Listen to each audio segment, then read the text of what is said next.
Hello, and thanks for using TickBoom, a free service that helps high school students with their math problems. For this video, I've got a question here on Newton's method, which says that Newton's method is not foolproof. In fact, there are particular scenarios where it gives a second approximation that is not as good as the original approximation. We're told to investigate this scenario by creating your own equation with a maximum degree of 3, choosing a first approximation, and use both algebraic and graphical evidence to justify why the second approximation is not as good as the original approximation. Now, before I get into this, I have to say props and kudos to whoever the teacher was that set this question. In terms of the things I've been learning so far on my Masters of Teaching program, this question is a great example of getting students to go beyond just rote learning formulas and mindlessly applying them, like going beyond the procedures and the algorithms and actually thinking deeply about what the topic is about. In this case, what is Newton's method really about? And kind of taking an inquiry-based approach to kind of understanding, having a deeper understanding. So I think this is a great question from that perspective. Yeah, let's take a look and see what we can do. So, I mean, there's probably plenty of formulas or functions that you could come up with that could demonstrate the particular flaw in Newton's method that we're being asked to demonstrate. I mean, Newton's method has a whole bunch of problems, but the one we're trying to focus on with this question is that sometimes it doesn't always lead you down the right path. You get further and further away from the solution rather than closer. So for me, the function that I came up with that could help demonstrate this is a fairly simple one. Fx is equal to x to the third. So a third is less than 3, so I've satisfied that requirement of not having any powers greater than 3. And it's fairly simple in that we know what the root is. The root is x is equal to 0. So that's really easy to see, which kind of makes this question, or at least this function, kind of a good one for this question. So what I'll do, I'll first go through the graphical approach, the visual approach. So let's draw up an axis here. So maybe we'll have 1, 2, 3, 4. Maybe one more. Yep, that should do.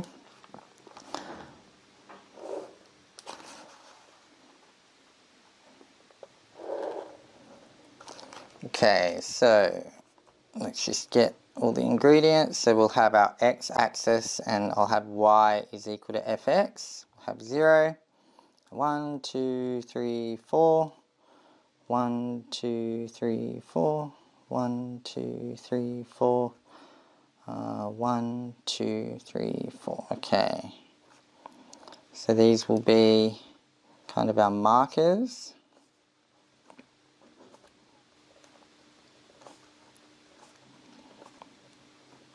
Maybe I'll sketch the curve in a different color.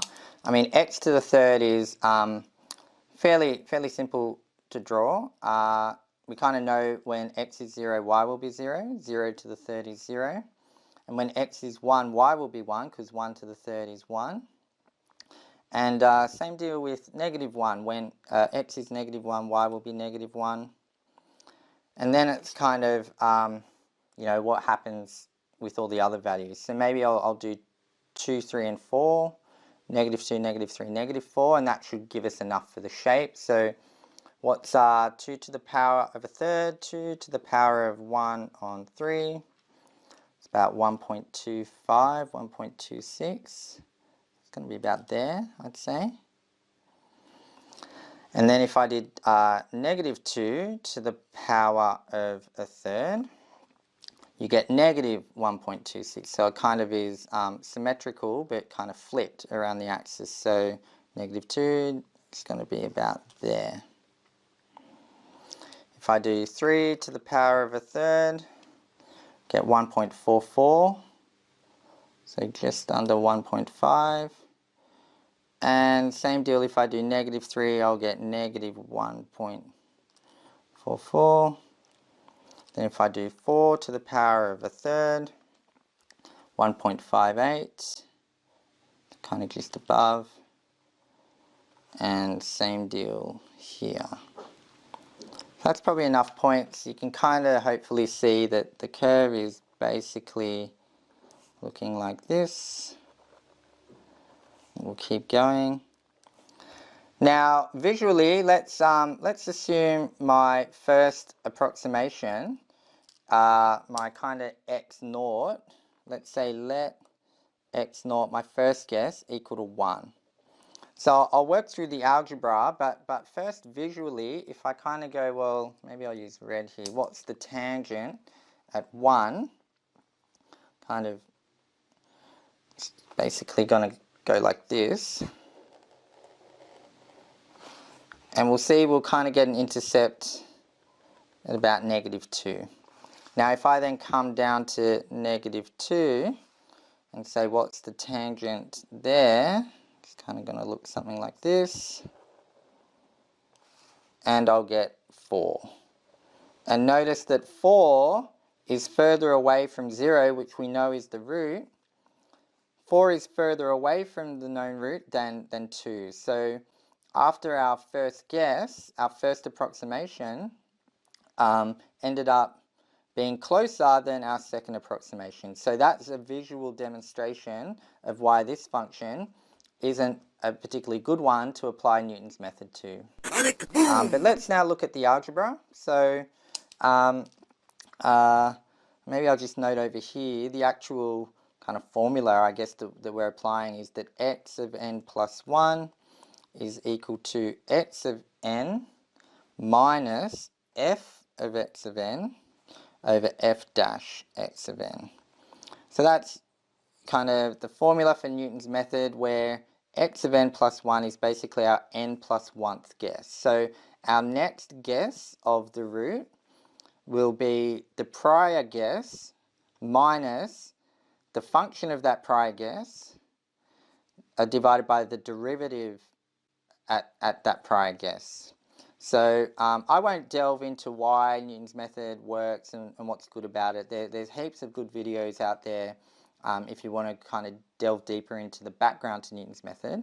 So what I'll just do is apply it to show kind of how our visual demonstration is consistent with the algebraic. So if x naught is equal to 1, then f of 1 would be 1 to the third, which is 1.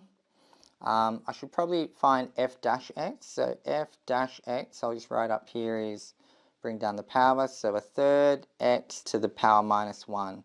So a third minus 1 would be -2 thirds. So what would f dash 1 be? Well, we'd get a third times 1 to the something is still 1, so it's just going to be a third. So from there, we could say, therefore, x1 would be x0, which is 1, minus f of 1, which is 1, divided by f dash of 1, which is a third. So what's that going to be? That's going to be 1 minus 3, and that will give us -2, which is kind of exactly where my visual tangent hit. So that's good, that's kind of confirmation. So that's our first guess. So let's take a look at x2. So what's that? x2 will be x1, which we found was -2, minus, and maybe I'll just work this off to the side. Maybe up here I'll go f of -2. What's that going to be? It's going to be -2 to the power of 1 on 3. So that's going to be minus 1.25992,105, and maybe I'll store that. And f dash of -2, what's that? That's going to be 1 on 3 times -2 to the power of -2 on 3. So that's going to be 0.20998688416 and so on. And I might store that because now we're going to basically have, it's the -2 minus this negative 1.25992105, that result, divided by the 0.20998688416. So what's that going to be? Let's just plug that into the calculator. So -2 minus recall A divided by recall B, 4, +4, which is visually where I got to, and it is further away in terms of its magnitude.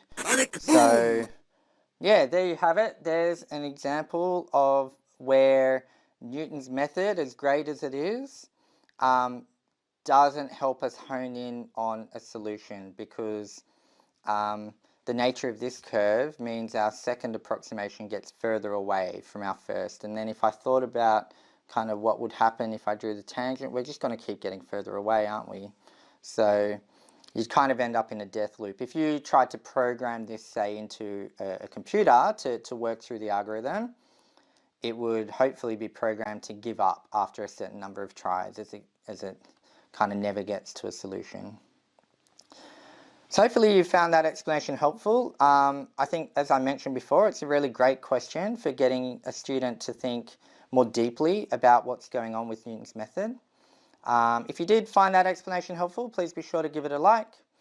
And if you're someone who wants to keep their finger on the pulse with the kinds of questions that other students are struggling with, please be sure to subscribe to my channel so that you can stay in the loop. Alright, tick boom.